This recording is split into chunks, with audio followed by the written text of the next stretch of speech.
Hello बच्चों, बहुत बहुत स्वागत है आप सभी का आपके अपने YouTube channel B Studio Point में। तो बच्चों, आज आप लोग समझ हम बात करेंगे आप लोग को BA BSc भी आपका BA BSc आपका थर्ड सेमेस्टर। ठीक, BA BSc आपका थर्ड सेमेस्टर है जो कि आपके एग्जामिनेशन 2025 के लिए बहुत ही महत्वपूर्ण होने वाला है। और आपका जो सब्जेक्ट है एक प्रकार जियोग्राफी यानी कि भूगोल है। और आपका जो पेपर नेम है environment disaster management and climate change आपका पेपर नेम होता है। तो ये एग्ज़ाम है 2024 में हुआ था, ठीक, BA में।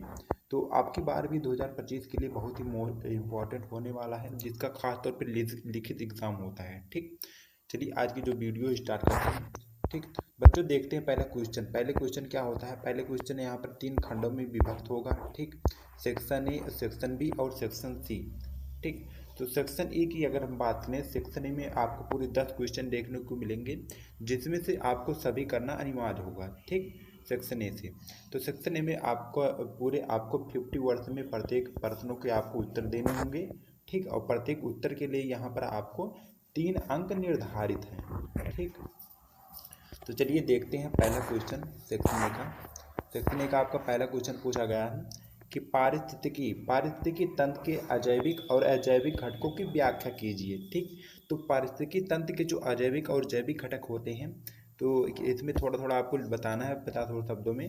तो पहले हम बात करते हैं पारिस्थितिक तंत्र के जो जैविक घटक होते हैं। ठीक, तो जैविक घटक एक प्रकार से उसमें जो समस्त जीवधारियों को सम्मिलित किया जाता है। ठीक, जैसे पारिस्थितिकी तंत्र में जंतु तथा पादप होते हैं, समुदाय साथ साथ दोनों रहते हैं। ठीक, जो किसी न किसी प्रकार से परस्पर तंत्र में और जंतु परस्पर संबंधित होते हैं। ठीक, एक पारिस्थितिकी तंत्र के जैविक घटक उसकी पोषक संरचना को दर्शाता है। ठीक, पोषण संबंधों की दृष्टि से जैविक घटकों को मुख्य रूप से 3 भागों में बांटा गया है। ठीक, पहला आपका है उत्पादक, और दूसरा है आपका उपभोक्ता, और तीसरा है आपका अपघटक। ठीक, फिर अब बात करते हैं एक प्रकार से अजैविक घटक की। ठीक, तो अजैविक घटक क्या होते हैं? अजैविक घटक होते हैं पारिस्थितिकी तंत्र में जो पाए जाने वाले समस्त अजैविक पदार्थ उसके अजैविक घटक कहलाते हैं। ये पदार्थ निरंतर एक प्रकार से लगातार जैविक एवं अजैविक घटकों में परिवर्तित होते रहते हैं। इस प्रकार जो निर्जीव वातावरण के तत्व जैविक घटकों को नियंत्रित करते रहते हैं। ठीक, संरचना की दृष्टि से इन अजैविक पदार्थों को 3 भागों में बांटा गया है। पहला है आपका अकार्बनिक, दूसरा है कार्बनिक, और तीसरा आपका जलवायु में विभक्त किया गया है। ठीक, फिर आपका दूसरा क्वेश्चन सेक्शन ए का आपका दूसरा क्वेश्चन क्या पूछा गया है? वृक्ष वृक्ष विनाश के दुष्परिणाम आपको बताना है। ठीक, बच्चों, वृक्ष विनाश के दुष्परिणाम की बात की गई है। तो ये आपके कौन कौन से परिणाम हो जाएंगे? तो एक प्रकार से वनों के विनाश के एक दुष्परिणाम निम्नलिखित हैं। पहला आपका जलवायु का असंतुलन होना, यानी कि जो वन जलवायु के नियंत्रण होते रहते हैं, अर्थात वन आर्द्रता में वृद्धि करते रहते हैं, वर्षा में भी सहायक होते हैं, और तापमान को भी नियंत्रित करते रहते हैं। जैसे ही उनका लेकिन विनाश होता एक प्रकार से चला जा रहा है, तो इसके कारण वायुमंडल में ही कमी आ जाती है। परिणाम स्वरूप वर्षा की मात्रा निरंतर एक प्रकार से अधिक कटान से कम होती जा रही है। ठीक, तापमान में वृद्धि होने लगती है, शुष्कता का विस्तार होने लगता है। ठीक, एक प्रकार से कहें तो मर्क्यूरी शुरू हो जाता है। फिर आपका दूसरा है मृदा अपरदन में वृद्धि। ठीक, तो वन मृदा के संरक्षक होते हैं। ठीक, वन जो होते हैं मृदा के संरक्षक होते हैं, अर्थात वृक्षों की जड़ें जो होती है भूमि को जकड़े रहती है, जिससे वह संगठित रहती है और अपरदन नियंत्रित करता रहता है। ठीक, फिर तीसरा आपका है अब बाढ़ प्रकोप में वृद्धि। ठीक, बाढ़ प्रकोप में वृद्धि किस तरह करता है? अब वन जो होते हैं जल को नियंत्रित रखते हैं और पर्याप्त मात्रा में उपयोग भी करते हैं। ठीक, अब वनोन्मूलन में जल ढालों पर तीव्र गति से प्रभावित होकर मैदानी भागों में बाढ़ के प्रकोप का कारण बन जाता है। ठीक, फिर आपका चौथा है कि प्राकृतिक जल स्रोतों का सूखना एवं भूमिगत जल स्तर का गिरना।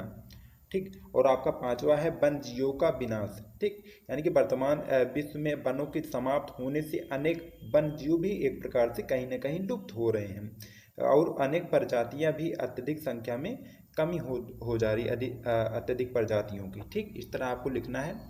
ठीक, फिर आपका अगला क्वेश्चन है सेक्शन ए का आपका तीसरा क्वेश्चन क्या पूछा जा रहा है कि वायु प्रदूषण से एक प्रकार से आप क्या समझते हैं। ठीक, तो बच्चों वायु प्रदूषण एक प्रकार से क्या होता है,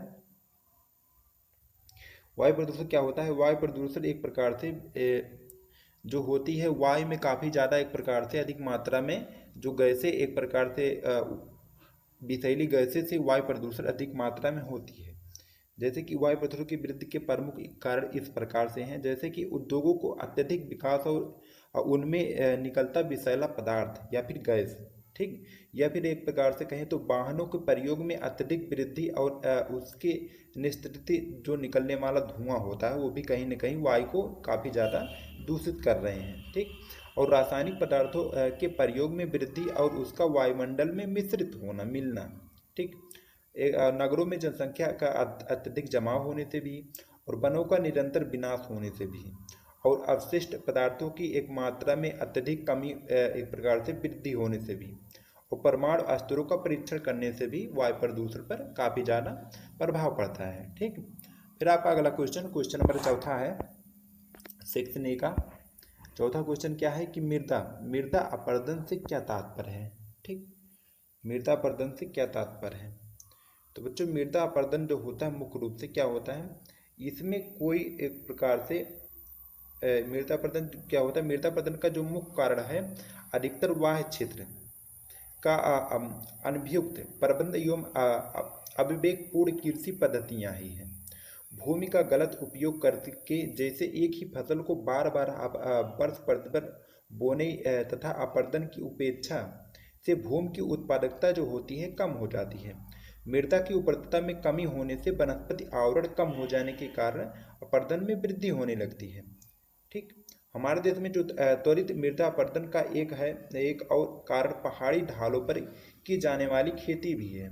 सामान्यतः अपरदन अनेक कारकों पर निर्भर करती है। ठीक, जैसे कि हो गई मृदा का प्रसार, संरचना एवं गठन और ढाल की मात्रा तथा लंबाई और वर्ष की तीव्रता। ठीक, वनस्पति आवरण का प्रकार भी। ठीक, इस तरह आप मृदा अपरदन के बारे में लिख सकते हैं आप। फिर आपका अगला क्वेश्चन नंबर 5वां है। ठीक, सेक्शन ए का आपका क्वेश्चन नंबर 5वां क्या है,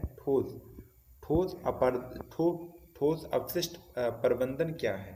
ठीक, तो बच्चों ठोस अपशिष्ट प्रबंधन क्या होता है मुख्य रूप से और मानव द्वारा उपयोग के उपरांत, ठीक, परिपक्व जो ठोस पदार्थ को ठोस अपशिष्ट एक प्रकार से पदार्थ कहा जाता है, जिनमें विभिन्न प्रकार के डिब्बे, बोतल, कांच का सामान, पॉलीथीन बैग, प्लास्टिक के सामान, निर्माण सामग्री आदि सभी सम्मिलित होते हैं।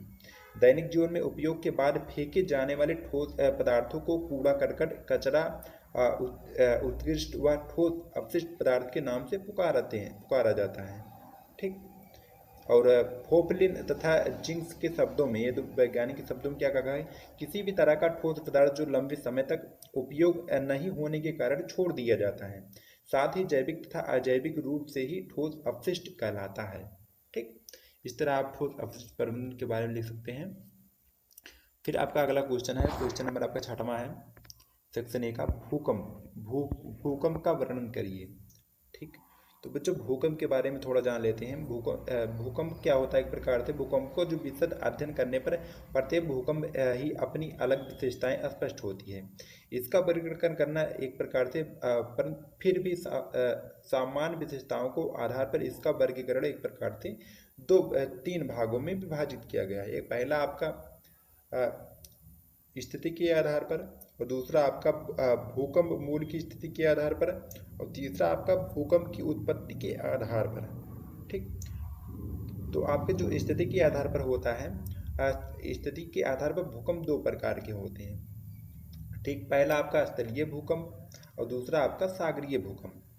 और आपके भूकंप मूल की स्थिति के आधार पर जो होते हैं मुख्य रूप से एक प्रकार से 2 प्रकार के होते हैं। पहला आपका ज्वालामुखी भूकंप और दूसरा आपका भ्रंथमूलक भूकंप।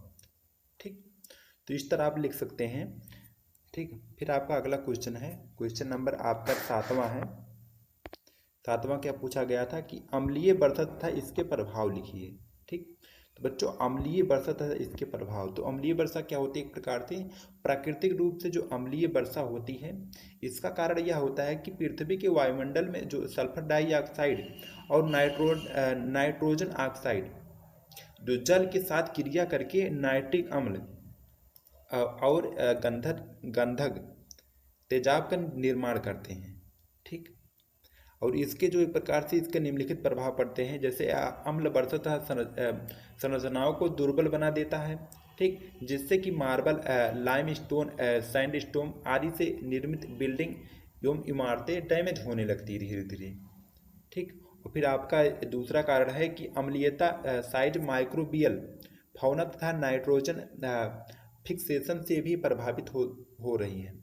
मृदा रसायन में परिवर्तित होने से उत्पादकता कम होने लगती है।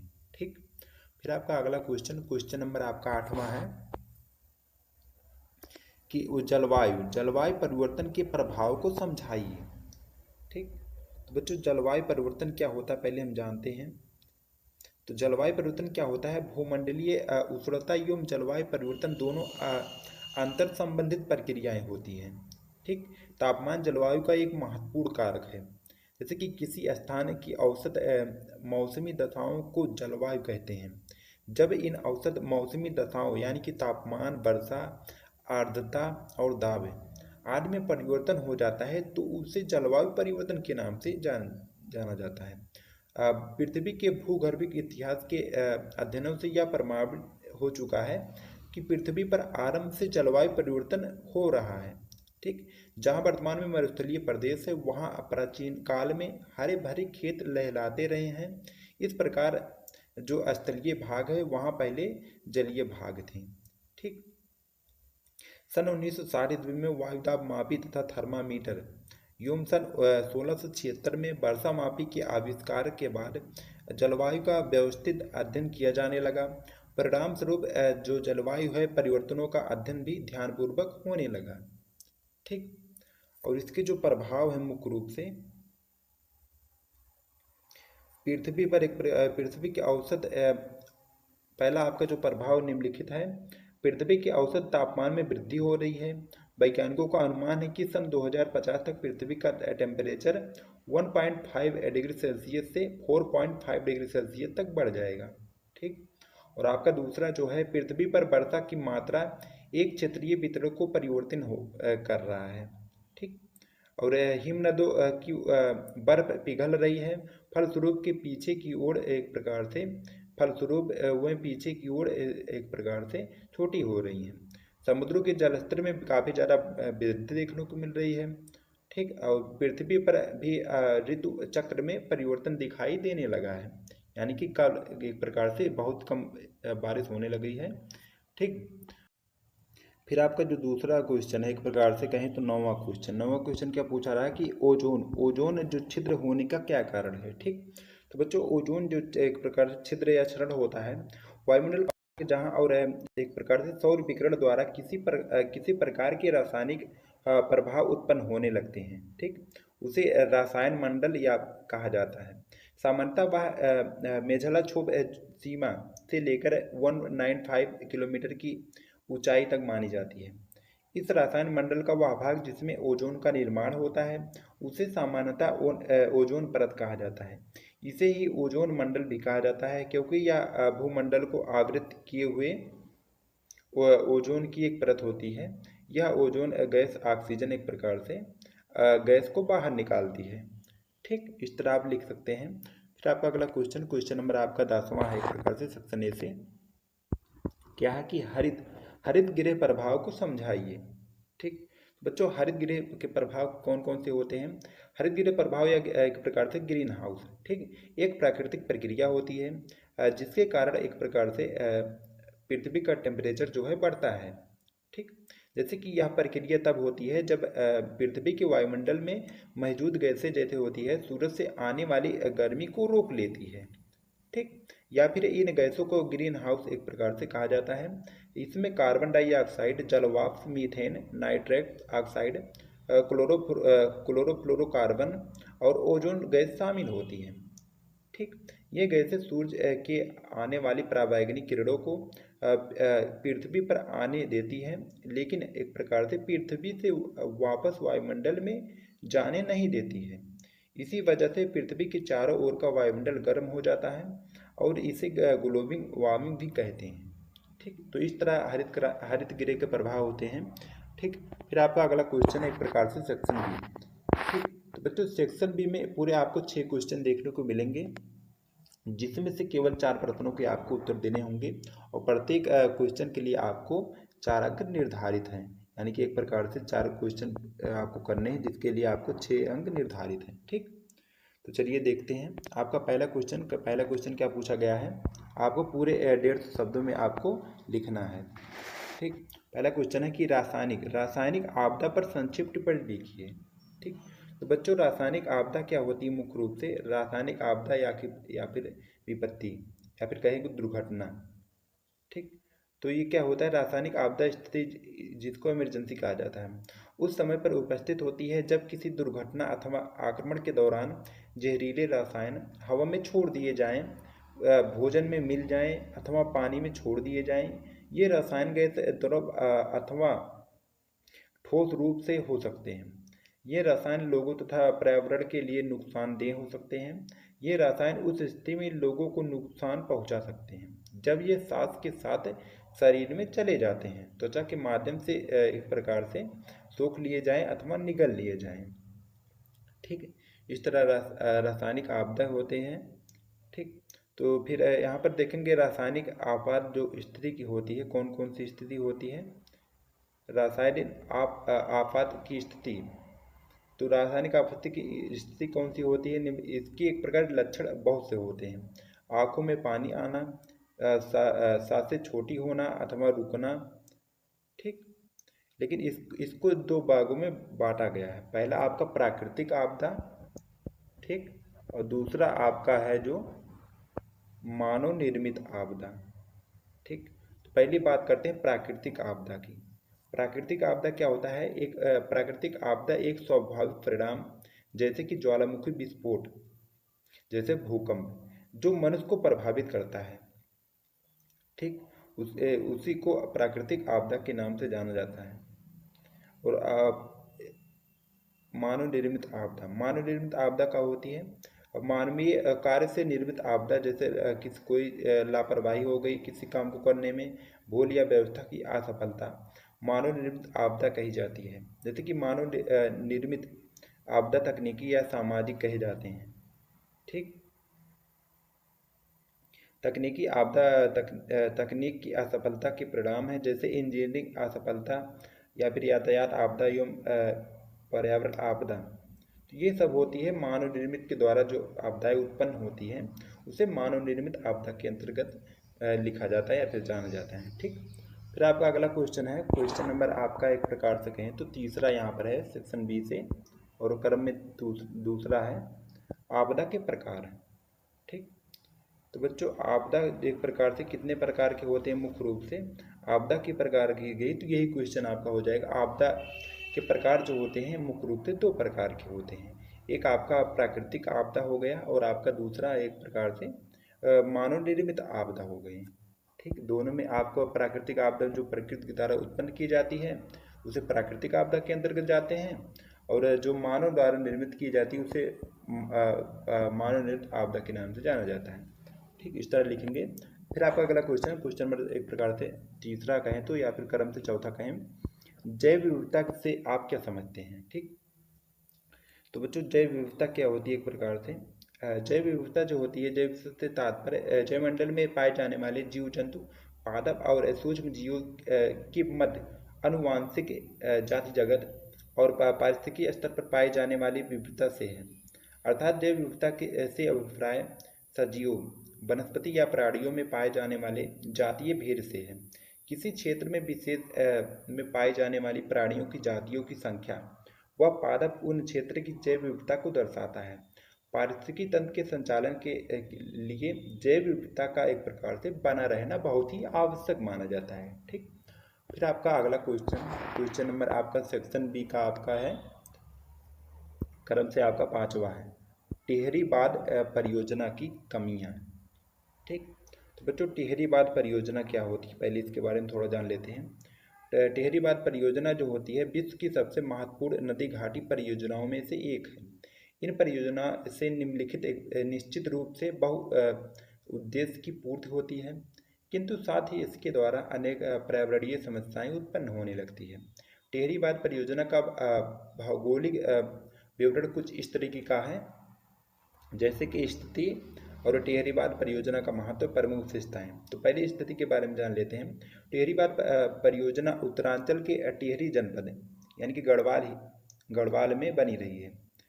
ठीक, भौगोलिक दृष्टि से टिहरी बांध स्थल लगभग 32 डिग्री से 22 डिग्री या फिर 54 डिग्री उत्तरी अक्षांश तथा 78 डिग्री या फिर 31 डिग्री पूर्व देशांतर के मध्य स्थित है। टिहरी बांध का मुख्य स्थल भागीरथी तथा भिलंगाना दो नदियों के संगम के बिल्कुल समीप स्थित है।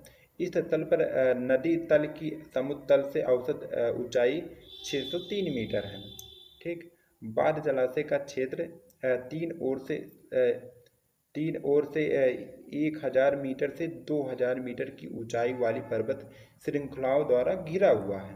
ठीक, अब बात करते हैं टिहरी बांध परियोजना का महत्व। तो टिहरी बांध परियोजना भारत की सबसे बड़ी बहुउद्देशीय परियोजनाओं में से एक है। इस परियोजना का मुख्य उद्देश्य बिजली उत्पादन करना है। ठीक, एवं अतिरिक्त सिंचाई हेतु सुविधाएं प्रदान करना। इसके अतिरिक्त पर्यटन विकास, मछली पालन, बाढ़ नियंत्रण आदि इस परियोजना के गौर उद्देश्य हैं, जिससे कि इस क्षेत्र का एक प्रकार से आर्थिक विकास हो सके। अब इसकी बात करते हैं प्रमुख विशेषताएं। ठीक, तो बच्चों प्रमुख विशेषताएं क्या होती हैं, कुछ इस तरीके के हैं। सामान्यतः जलस्तर जो है समुद्र तल से 830 मीटर ऊंचाई पर है। अधिकतम जलस्तर समुद्र तल से 835 मीटर है। ठीक, और जलाशय का जो क्षेत्रफल है 42 वर्ग किलोमीटर तक हो सकता है। और नींव की अधिकतम जो नीचे से बांध शिखर की ऊंचाई है 260 मीटर है। ठीक, तो बच्चों यहाँ पर 2 क्वेश्चन आपका और बचता है, लेकिन आप लोग इसको देख लीजिएगा, क्योंकि हमने आपको 4 क्वेश्चन सॉल्व करना था, 4 क्वेश्चन आपको सॉल्व करा लिए हैं।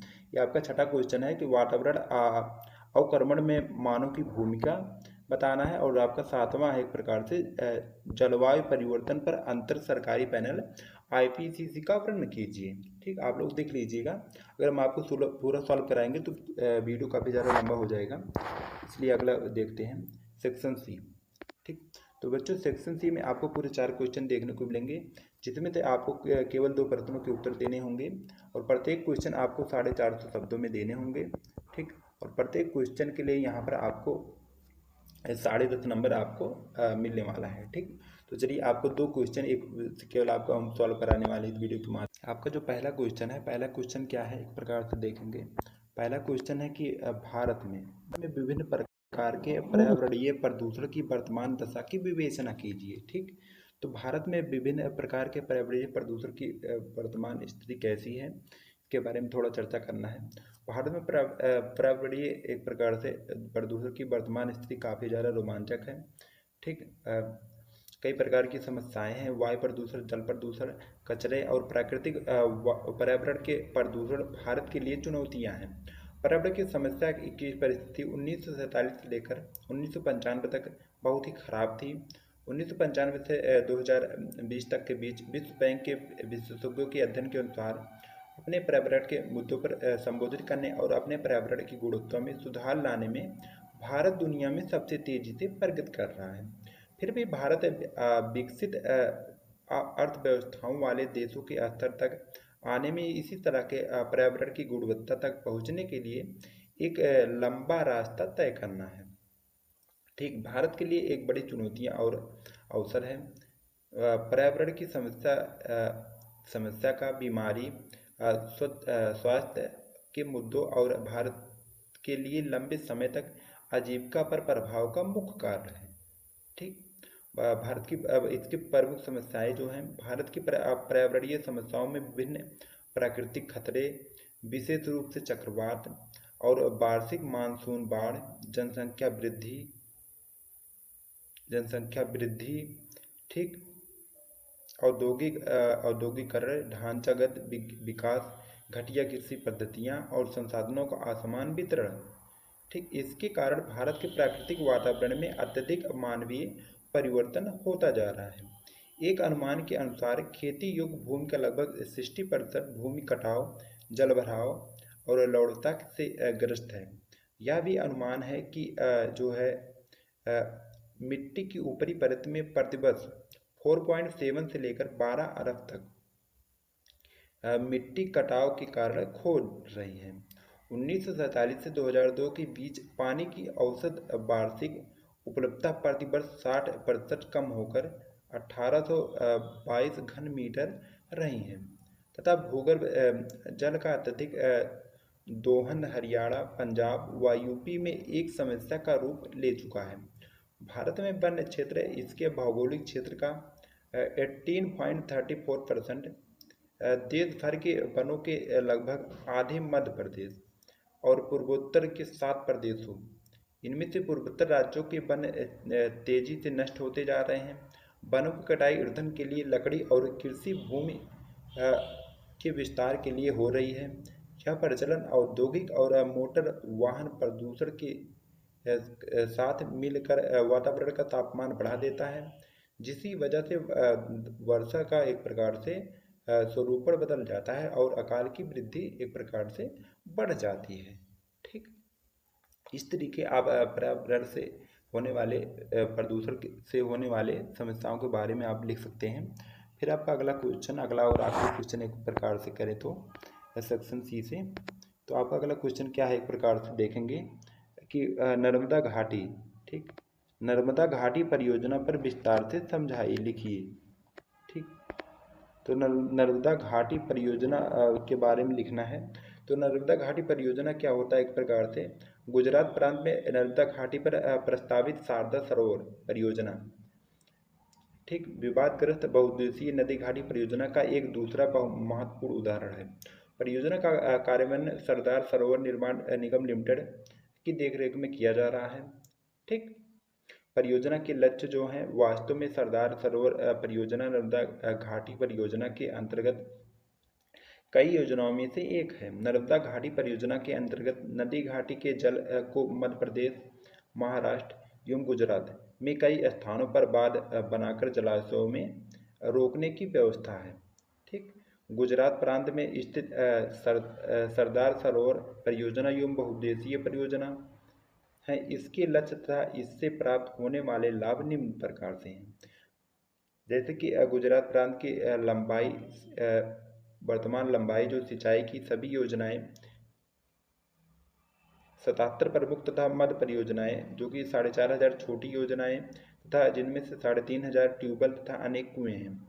प्रांत की सकल कृषिगत भूमि के मात्र 18% क्षेत्र यानी कि 1,80,000 हेक्टेयर को ही जल प्रदान कर पाती है।